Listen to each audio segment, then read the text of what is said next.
Malawian Camera. Muntu watipeza akuti akwako munthu ile naye wakuba nali tambwali nali chigananga nali osokoneza osolongosoka ndifuna kuti Amalawi ndifuna anthu iniyo mundikhululukire manso muvomere kulapa kwanga komanso muvomere you born again wa ineyo. 1. Number 2, ndili ndi pempho kuti ineyo so ndikhale mtsogoleri oti ndikutsogolera ana Malawi kapena anthu iniyo ndikutsogolerani ndikhale munthu woti wapa ucha Amalawi yankho limeneli kapoti situation imeneyi nyengo imeneyi imativuta kupanga react, imativuta kuti munthu ameneyi tipanga naye bwanji zosavuta.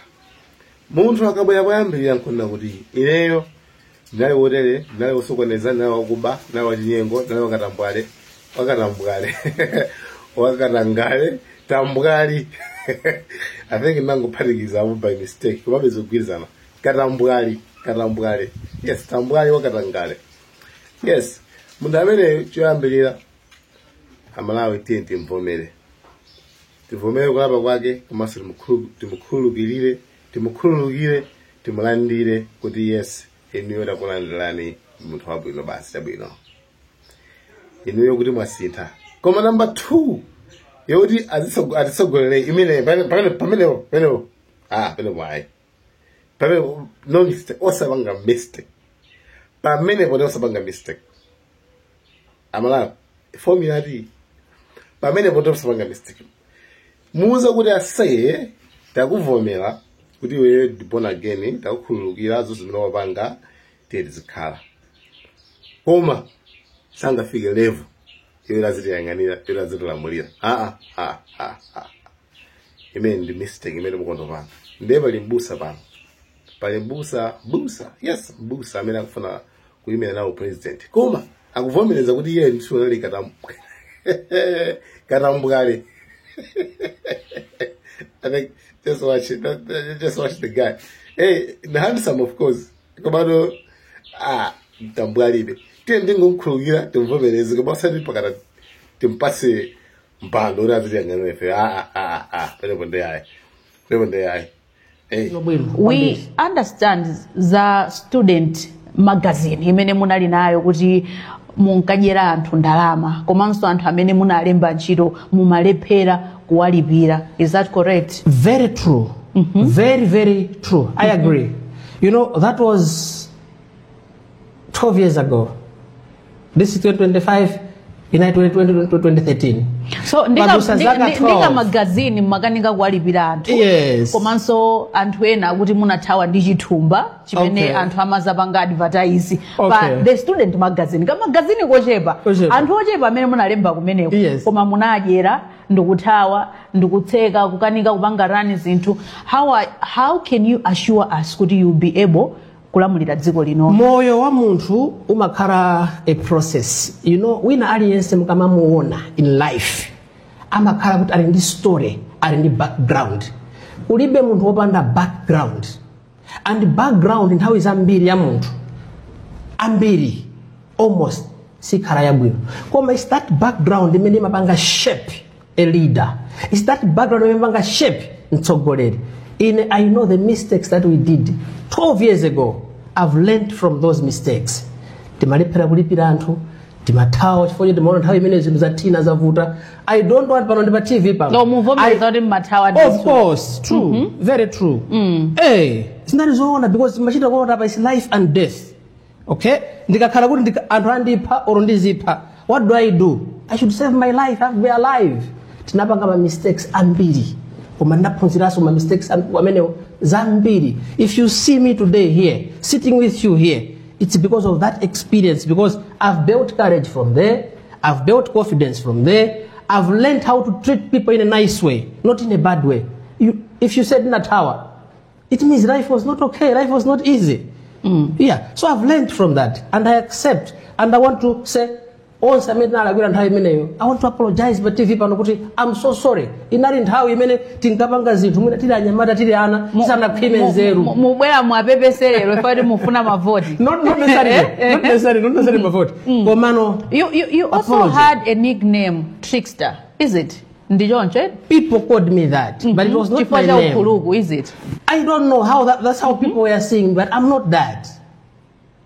It's people. You know, people's opinions are free of charge. You know, everyone, even you, people can say, oh, whatever they can say about you. There's some things are true, others are not true. So people used to call me that name. It was maybe how they looked at me, them. But mwina ndi mapanga mwina osati kuoneka koka mwina nditero nanga siwa makapanga kantu kajoka panga kwini kuti akometsere kuti munthu ayipiretu nde amati munthutu kuchoka pa Saulo kupita pa Paulo. Yes. Kanthawi kena kake zimazathekaso munthu kuchoka pa Paulo paja kupita pa Saulo. Inuyo tukhulupireni bwanji kuti ukhulu kumene mmachitawo mukazakhala president simuzabwereranso pa ukhulu kwake. Ndikufunseni mwati kuchoka pa Saulo kupita kwa Paulo. Paulo anabweranso kwa Saulo? Tiyankhe choncho. Paulo anabweranso khala Saulo? Ameneyo ndi Paulo wa Bible uja. Koma zimatheka kwena kuti asintha apita. Yes. Angoona kukoma ndithu kwa zinthu ndalama za Amalawi angoziona kukoma nkuwabwezeretsanso padzana paja. I think wayambira kuja mnayamba kundifunsa funso loti prophet. Prophet means a man of God. Munthu akamakhala kuti apita kukhala ku man of God amakhala kuti wabona ati walaba zochimwa zimene yeyo anatani analako. So kuti nthawi imene ndipeze kuti ndikupempheretsa anthu akubwera ku church mafuta za ministry pano ndikuti nali ndi nthawi inanso yorapa kuti no izi sitinapange bwino izi sitinalongosole bwino tikuyenera kusintha. The Vasco you are talking to today is a changed man. I'm a man now, married with a son. That time I was a single boy, a young man with no responsibility at all. So sometimes we would live moyo uja what careless, thinking like there's no tomorrow. I'm a man, a responsible man. Pamene ndili pano ndikulera anthu ambiri. Pamene ndili pano ndikusamala anthu ambiri. Tifuna tisamale dziko around 22 million. It's a big responsibility. So you can't bring to my elements takale. Say much background matters. It does, yes. Munthu akuchokera zimene wachita mbuyo zimampangaso kutsogolo kumene akupita. I believe. I believe and I agree. Koma, I want to talk to you to say I'm a transformed being. I'm a person amene ndikuona kuti kutsogoloku tindi zaka zambiri zokhala. Tisapitirize kupanga zakale pamene anthu ambiri akufuna utsogoleri. So mukuyembekezera kuti muyima chaka chino mu September? Yes. Muyima pa ticket ya National Youth Alliance. Kodi National Youth Alliance, is it a movement or a political party? It is a political party. It is not a movement. It is a party. Komano tikaona mndandanda wa zipani zimene zili mukaundula wa ku registrar of political parties. Yes. National Youth Alliance, mulibe, you are not registered. Tinachedwa kupanga file papers athu, but apapa we are done. Any day this month tikhala kuti tuwita nana tolankhani pa press briefing kukuonesani certificate kuti this is our certificate, we are registered. Tinachedwa because ndondomeko ya boma, it's a process. Tumaina ukatenga signatures about 100 per district. So that exercise, it's a tough one. Muli ndi nthawi 5 months. Yes.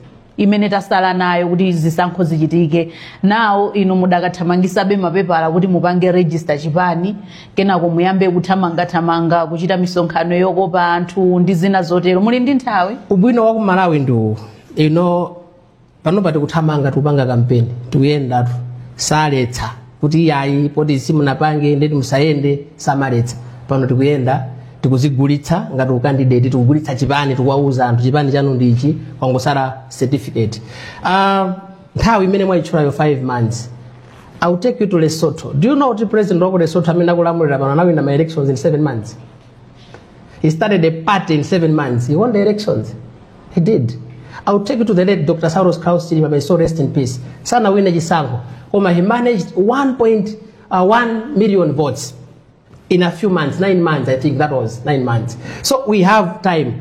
So the advantage is one that we have. Malawians are tired. They are tired of the status quo. Komanso Malawians are very afraid of going back. They came out openly. Yes. The movement. Yes. Anayamba kutamanga with the movement. Yes. And then they registered the party. Yes. Koma inu mayamba bano kutamanga ngati political party. How do you know Tayamba Bano? Onena kuti ndi chibani. How do you know Tayamba Bano? How do you know? Tinayamba last year. Munayamba last year. Tinayamba last year. We've been doing the groundwork since last year. We are on the ground. And I tell you, do you know what it is on the ground? Almost 28. We have the people, we have the leaders.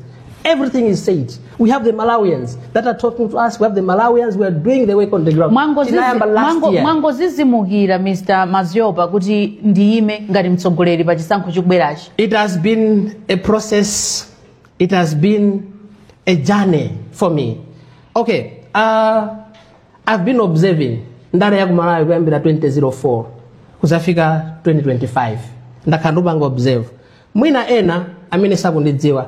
I was one of the young Malawians amene DPP nthawi imeneyo itawina boma akumpota mafuna federalism koma nentaona I saw to say no, this thing will bring chaos in the country, it will bring problems in Malawi.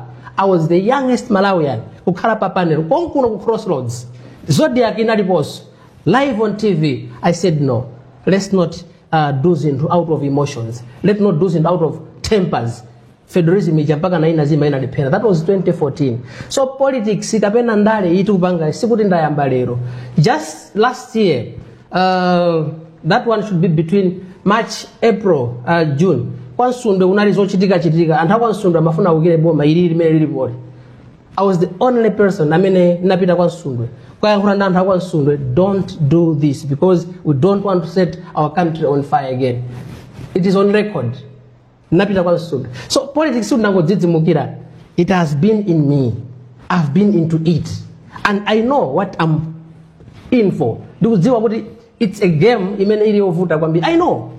Kuli 50% plus 1. Yes. Kuti yemwe akupikitsana nawo akweneka ndithu apeze mavoti. Yes. Ochuluka motere. Yeah. Akhale ochuluka opitirira 50 plus 1. Yes. Inuyo mukukonzekera motani kuti mupeze mavoti ochuluka motere. Number one, we are not worried. We are sleeping, stress free. We know kuti tikupita kwefe tikupita kuti tikawine chisankho. Zinthu ziwiri. If we not be number one, we'll be number two. First round, that is. So second round, we'll beat Malawi Congress Party, 65%. If it will be Malawi Congress Party. We'll beat DPP, if it will be DPP, with 65%. If it will be DPP. We'll beat UTM. National Youth Alliance, many. Of course. Mufuna wipanga register. Yomwe. Kodi anthu mina tinazolowera ndareja ya traditional politics. Jamati mafuna muone zinthu zambiri mbiri, ma crowds chanja ndematu. Oh, ali ndi anthu awo. We have come with a different formula. And formula imene situulula pano. Ndimafuna ndifunse pamenepo kuti kumalawi kunoko ndale za kumalawi kunoko. Yeah. Anthu akuti amasankhira mitundu. Yes. Kuti anthu aku chigawo cha kumpoto. Yes. Ali ndi zipani zawo mavoti kumene kwa magawanikana kumpoto. Yeah. Koma pakati pano MCP kumwera DPP. Inu zimenezozo mukwanitsa bwanji kuti mpaka na mupeze 75%. 65% plus. Okay, I'll go ndiyambire kumene ndimachokera ku Nzimba. Ndine mngono wa ku Nzimba kwathu Nzimba district ili mavoti 698,000. Panopa amene alembetsa. So I'm coming with those votes looking at kwathu ku Nzimba. Mutenga the useo North has 1 million votes. I think ngatingaendere za kumbuyozo. For the first time Malawi kunotu kumpoto sana khalepo ndi candidate omanena kuti waima ngati patsogolo paja kuti waima. So do you think ngati mwanena kuti kuti ndale ya zigawo akumpoto angamponye miyala wakwawo kumanena kuti siti musankha uyu tipita uku sizitheke. So pano mukamandiona si 1 million votes imene ndikubwera nayo imene ndikuyenda mpoto yonse mwatenga inuyo. Ask me on 17th or 18th September 2025. Ask me what will happen. Mavote natapeza kuti ife mwanena kuti National Youth Alliance base yathu ya ifeyo ndi achinyamata ambiri, they are disgruntled, they are frustrated, they have no jobs, they have no business capital, ambiri mayo they don't even have school fees. Akusowa ndi data yo mwachinyamata. You think achinyamata they can't be excited when they could know let's vote for one of our own? That's exactly what they would do. Tikudziwa ena ugawa ndalama au ugawa kani ma t-shirt ugawa whatever, but believe you me owina chisankho kumalawi kunoko tizawina ndifeyo generation yathu for the first time and as about the incumbent has been defeated nthawi imene zaka 37 because birthday dagger by 26 May so zaka 37 years nthawi imene so the incumbent will be defeated by a very young person amene mukangula naye so tiwina chisankho mosakayikiranso kumwera ena kuopa kuti ayi mathematics chanja don't worry if you ndanyamata na first we understand technology kumwera kuja we are already there, we are making inroads, we have our leaders, we have our structures, things are already happening. A week ago ndaendera maboma tu 7 nali kumwanza nali kuneno nali ku Blantyre nali kuzomba nali kucholo nali kunchewu ndi kudeti timayendera kuti tione kuti underground akuti bwanji mwakamba kuti mumakhulupirira zobweretsa chitukuko kumpoto tinene kuti kubwera kwanu kundale mukufuna mubweretse chitukuko kumene mmachokera kumpoto. Just to correct you, I never said kubweretsa chitukuko kumpoto. I don't believe in ampoto. Choyambirira amwe Malawian.